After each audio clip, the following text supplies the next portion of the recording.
এমন সুন্দর ড্যানড্রোবিয়াম অর্কিডের চারা যদি আমরা বাড়িতেই নিজেরাই তৈরি করে নিতে পারি তাহলে বন্ধুরা কেমন হয়। অনেক দিন ধরেই এরকম একটা রিকোয়েস্ট আসছিল। আমি আগেও বেশ কিছু এই বিষয়ে ভিডিও শেয়ার করেছিলাম। আজকের ভিডিওতে আমি ফুল ফ্লেজেড ড্যানড্রোবিয়াম অর্কিডের চারা বাড়িতেই কিভাবে তৈরি করতে পারেন সেই বিষয় নিয়ে আলোচনা করব। নমস্কার বন্ধুরা, বার্ডস অ্যান্ড টুইগসের আর একটা এপিসোডে সকলকে স্বাগত। আজকের এপিসোডে আমি দেখাবো আপনাদের কাছে যে পুরনো ড্যানড্রোবিয়াম অর্কিড আছে সেগুলো থেকে কি করে নতুন ড্যানড্রোবিয়াম অর্কিডের চারা প্রস্তুত করতে পারেন সেই বিষয়ে। আজকের ভিডিওতে সম্পূর্ণভাবে ড্যানড্রোবিয়াম অর্কিডের চারা প্রস্তুতকরণটা আমরা দেখাবো। সাধারণত যে সমস্ত অর্কিড আমরা কালচার করি আমাদের এই এনভায়রনমেন্টে, তার মধ্যে ড্যানড্রোবিয়াম অর্কিড, ফেলোনপসিস অর্কিড এবং ক্যাটলিয়া অর্কিডের কিছু কিছু ক্ষেত্রে চারা তৈরি করা যায়, কিন্তু ভ্যান্ডা অর্কিডের ক্ষেত্রে চারা তৈরি করা খুব কঠিন। এক্ষেত্রে টিস্যু কালচার একমাত্র উপায়। তবে সমস্ত অর্কিডই টিস্যু কালচার দিয়েই হয়। তবে আমরা বাড়িতেও চাইলে ড্যানড্রোবিয়াম অর্কিড, ফেলোনপসিস অর্কিডের চারা তৈরি করতে পারি। এক্ষেত্রে অবশ্যই আমাদের কাছে বেশ পুরনো অর্কিড বা ম্যাচিওর অর্কিডের প্রয়োজন। আজ দেখাবো কেবলমাত্র ড্যানড্রোবিয়াম অর্কিড থেকে কিভাবে চারা প্রস্তুত করা যায় সেই বিষয়ে। গত এক বছর ধরে ড্যানড্রোবিয়াম অর্কিড নিয়ে আমি বেশ কিছু কালচার করেছিলাম এবং তার প্রোপাগেশন টেকনিক আমি যেগুলো করেছি সেগুলোই আজকের ভিডিওতে আপনাদের সঙ্গে শেয়ার করতে চলেছি। বন্ধুরা, অবশ্যই ভিডিওটা পুরো দেখবেন এবং ড্যানড্রোবিয়াম অর্কিড যারা খুব ভালোবাসেন আমার মতন তারা তো অবশ্যই ভিডিওটা মনোযোগ দিয়ে দেখবেন, কারণ শুধুমাত্র গাছ কিনে এনে ঘর সাজালে বা নিজেদের আঙিনা সাজালেই কিন্তু অর্কিডের স্বাদ মেটে না। যতক্ষণ না নিজে হাতে কিছু তৈরি করছি ততক্ষণে কিন্তু প্রপার বাগানি বলে নিজেদেরকে কিন্তু আত্মপ্রকাশ করা যায় না বলে আমি মনে করি। রোজ রোজ নতুন নতুন গাছ কিনে আনবো, কদিন থাকবে, তারপর ফুল শেষ হয়ে যাবে, তারপর ফেলে দেবো বা নষ্ট হয়ে যাবে, এটা কিন্তু প্রকৃত বাগানির নেচার নয়। তাই চলুন বন্ধুরা, দেখে নেওয়া যাক কীভাবে আমি ড্যানড্রোবিয়াম অর্কিডের চারা তৈরি করেছি এবং আপনারাও চাইলে তৈরি করতে পারেন। এখন বর্ষাকাল চলে এসছে, বাতাসের হিউমিডিটি অনেকটাই বেশি, সুতরাং খুব সহজেই পুরনো ড্যানড্রোবিয়াম অর্কিডের ডাল বা শাখা যদি আপনাদের কাছে থাকে তাহলে অবশ্যই আমার মতো টেকনিক অবলম্বন করে আপনারাও তৈরি করতে পারবেন ড্যানড্রোবিয়াম অর্কিডের চারা। ঠিক এরকম যেরকম দেখছেন ছোট ছোট চারা আমি তৈরি করেছি। দেখুন বন্ধুরা, এগুলো সব ড্যানড্রোবিয়াম অর্কিডের ছোট ছোট চারা যেগুলো আমি তৈরি করেছি। মোটামুটি কাটিংয়ের পর থেকে এটা হতে মাস তিনেক সময় লেগেছে। এখনও কিছুদিন সময় লাগবে এগুলোকে রিপোর্ট করার জন্যে বা পার্মানেন্ট মিডিয়াতে ট্রান্সফার করার জন্যে। অর্কিডের গ্রোথ অপেক্ষাকৃত স্লো, তার মধ্যে ড্যানড্রোবিয়াম অর্কিডের গ্রোথ কিন্তু অপেক্ষাকৃত বেশি। সেক্ষেত্রেও 2-3 মাস কিন্তু হামেশাই লেগে যায় এভাবে অর্কিডের গ্রো করার জন্যে।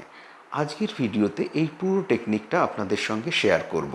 তাই বন্ধুরা অবশ্যই পুরো ভিডিও দেখার অনুরোধ রইল এবং অবশ্যই যারা নতুন দেখছেন চ্যানেলটা সাবস্ক্রাইব করবেন। দেখুন, এটা আমার মোটামুটি 4-5 বছরের পুরনো একটা ড্যানড্রোবিয়াম অর্কিড। এখানে প্রচুর সবুজ পাতা আলার শাখা রয়েছে যেগুলো নিউ গ্রোথ, এবং তার পাশাপাশি প্রচুর পুরনো ডাল রয়েছে। পুরনো ডালের মধ্যে দু রকমের ডাল পাওয়া যায়। একটা হলো গত বছরে ফুল হয়েছিল সেরকম ডাল, এবং আর এক ধরনের ডাল যেটা হচ্ছে 2 বছরের পুরনো বা তার থেকেও বেশি পুরনো। দেখুন নিচের দিকে একদম সরু ডালগুলো বা কিছু ডাল একদম শুকিয়ে গেছে, সেগুলো হচ্ছে অনেক পুরনো ডাল। সেগুলো থেকে কিছুই করা যাবে না, সেগুলো এখন আস্তে আস্তে পচে যাবে, কেটে বাদ দিতে হবে। এখন আমরা নতুন চারা প্রপাগেশনের জন্যে এই পুরনো ডালগুলোকে বেছে নেব, যেগুলো কমপক্ষে 2 বছরের পুরনো বা তার থেকে বেশি পুরনো, কিন্তু ডাল এখনও সতেজ রয়েছে, তবে একটু শুকিয়ে যাচ্ছে এরকম প্রকৃতির ডাল। দেখুন যে ডালগুলো আমি এখন ধরছি এই ডালগুলো থেকে নতুন চারা তৈরি করব। এর মধ্যে আর এক শ্রেণীর ডাল নষ্ট হয়ে গেছে, সেগুলো আমরা কেটে বাদ দেব। প্রথমে যে ডালগুলো কাটছি এগুলো থেকে নতুন চারা তৈরি করার জন্য আমাকে বেছে বাদ দিতে হবে। তবে বন্ধুরা, এগুলো সবসময় পুরনো গাছ থেকে করবেন।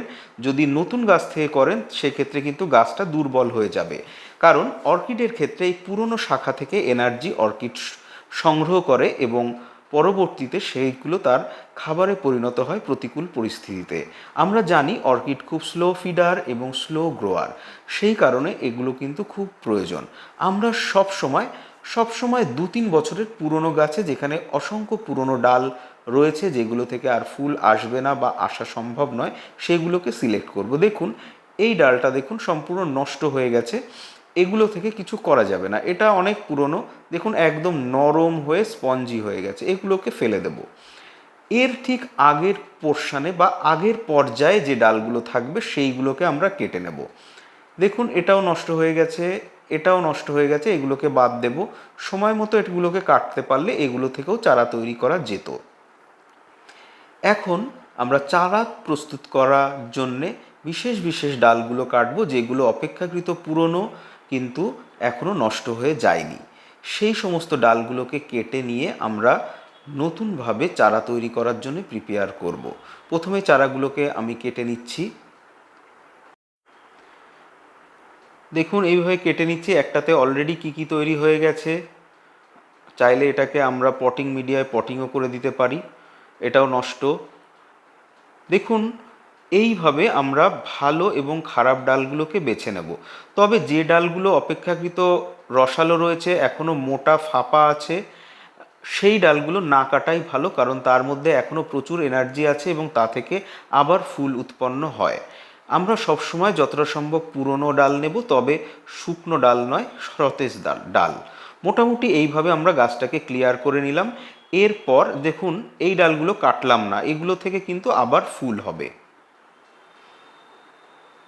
যে ডালগুলো চারা প্রস্তুতির জন্য যাবে সেই ডালগুলো হচ্ছে এইগুলোকে আমরা বেছে নেব। দেখুন এইভাবে আমরা এগুলোকে বেছে নিচ্ছি।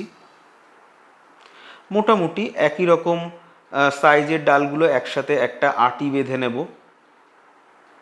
আমি যেভাবে করেছি সেইভাবে আপনাদের দেখাচ্ছি, তবে আপনারা আটি না বেঁধেও করতে পারেন। তবে আটি বেঁধে এক জায়গায় রাখলে অনেকটাই হিউমিডিটি বা ময়েশ্চার এক জায়গাতে জড়ো হয়ে থাকে, সেক্ষেত্রে গাছের স্প্রাউটিংটা অনেক ভালো হয়। এবার এইগুলো দেখুন, এগুলো হচ্ছে সম্পূর্ণ নষ্ট ডাল, এগুলো একদম নরম হয়ে গেছে, স্পঞ্জি হয়ে গেছে, এগুলো দিয়ে কোনো কাজে আসবে না, এগুলোকে আমরা ফেলে দেব।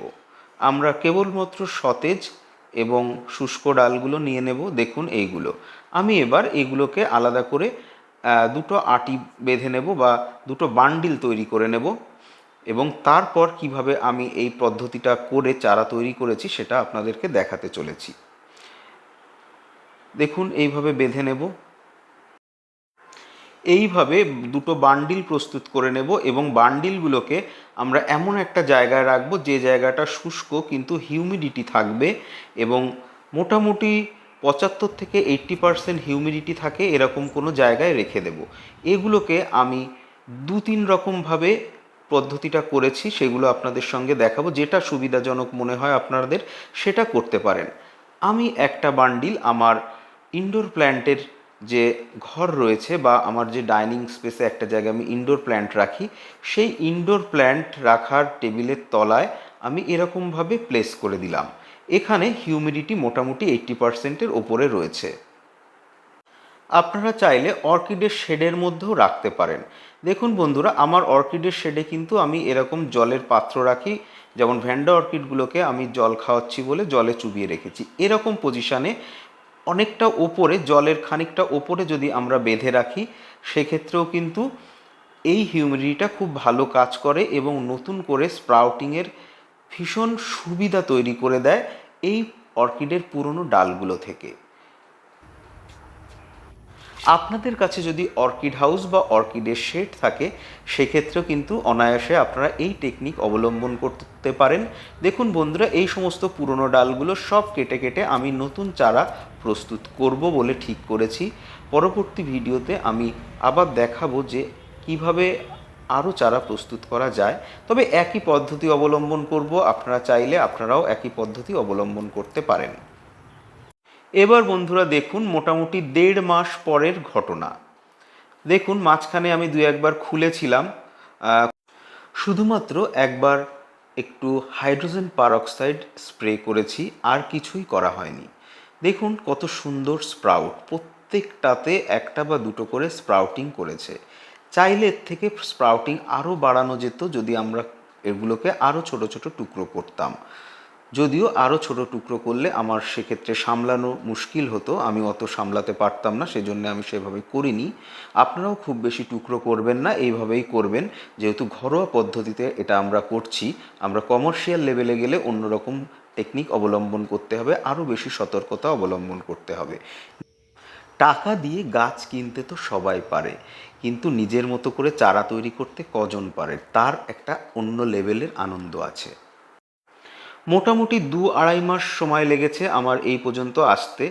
এখন আমি যেটা করব, অল্প পরিমাণে মস নিয়ে এই অর্কিডের ঠিক যে জায়গাতে নতুন শিকড় তৈরি হয়েছে সেই জায়গায় হালকা করে একটু বেঁধে দেব, যাতে করে একটু ময়েশ্চার বেশিক্ষণ রিটেইন করে। কারণ অর্কিডের গ্রোথের জন্য ময়েশ্চার এবং খাবার এখন থেকে প্রয়োজন হবে। তবে এখনও কিন্তু এই পুরনো স্টিক থেকে এগুলোকে ছাড়ানোর সময় আসেনি।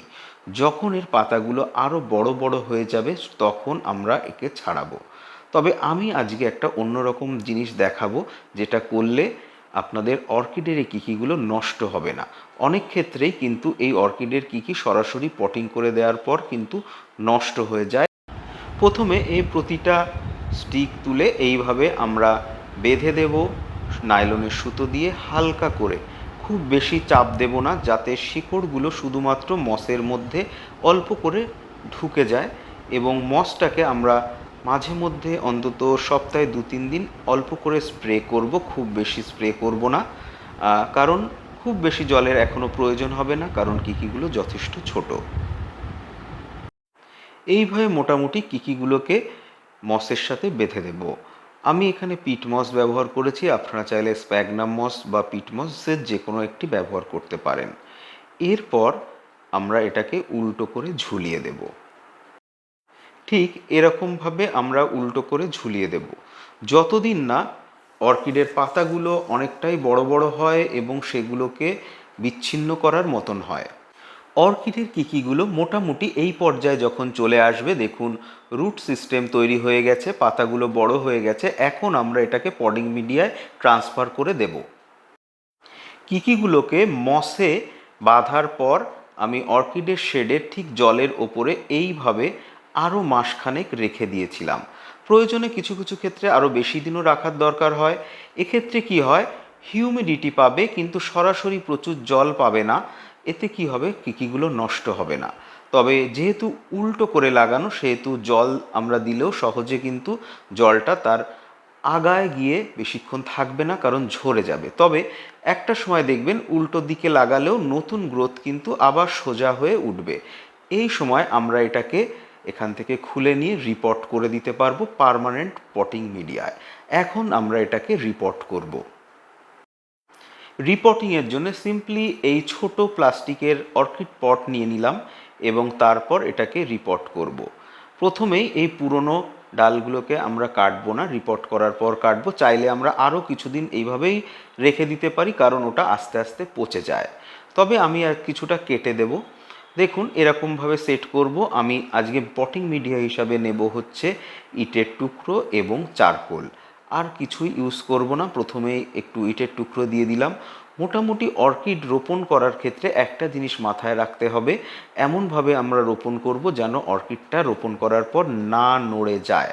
শক্ত করে দিতে হবে, সেই ইটের টুকরো, ঝামা বা কাঠ কয়লা যে কোনো দিয়ে চেপে শক্ত করে এমনভাবে দিতে হবে যে শিকড়গুলো যাতে নষ্ট না হয় কিন্তু অর্কিডটা নড়বে না। এরকমভাবে বসিয়ে সাইড থেকে খুব সুন্দর করে ধীরে ধীরে আমরা চেপে আটকে দেব, যাতে করে অর্কিডের গোড়াটা না নড়ে।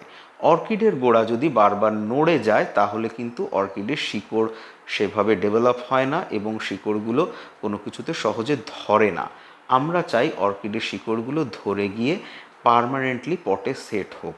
মোটামুটি এই পটে আমরা আরও 1 বছর রেখে দেব এবং তারপর ম্যাচিওর হলে পার্মানেন্ট বড় মাটির পটে ট্রান্সফার করে দিতে পারি। তবে এই পটেও বেশ 1-1.5 বছর রাখা যায় এবং এই পটেও গাছের কিন্তু ফুল হওয়া সম্ভব। এবার আমি ওপরের সেই পুরনো ডালগুলোকে কেটে দিলাম, তারপর আর একটু চেপে দিলাম যাতে করে এটা একদম শক্ত হয়ে সেট হয়ে যায়। এরপর এটাকে আমরা চাইলে ঝুলিয়ে দিতে পারি বা কোথাও সেট করে রাখতে পারি।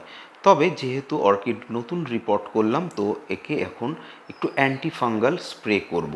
যখনই অর্কিডের হ্যান্ডেলিং হবে বা রিপোর্টিং হবে, তখন আমাদেরকে কিন্তু অ্যান্টি ফাঙ্গাল স্প্রে করাটা বাধ্যতামূলক, কারণ অর্কিড কিন্তু সহজেই ফাঙ্গাল ইনফেকশন হয়ে পচে যাওয়ার একটা প্রবণতা থাকে। বন্ধুরা, আশা করছি এই ভিডিও আপনাদের কাজে লাগবে এবং আপনারা যারা অর্কিডের চারা প্রস্তুত করতে চাইছেন তারা কিন্তু অনায়াসে এখন করতে পারবেন। আজকের ভিডিও আপনাদের কেমন লাগলো অবশ্যই কমেন্ট করে জানাবেন, এবং আপনারা যারা অর্কিডের চারা তৈরি করতে চান তো অবশ্যই এখন এই পদ্ধতিতে খুব সহজেই করতে পারবেন। আজকের মতো বিদায় নিচ্ছি, সকলেই ভালো থাকবেন। নমস্কার।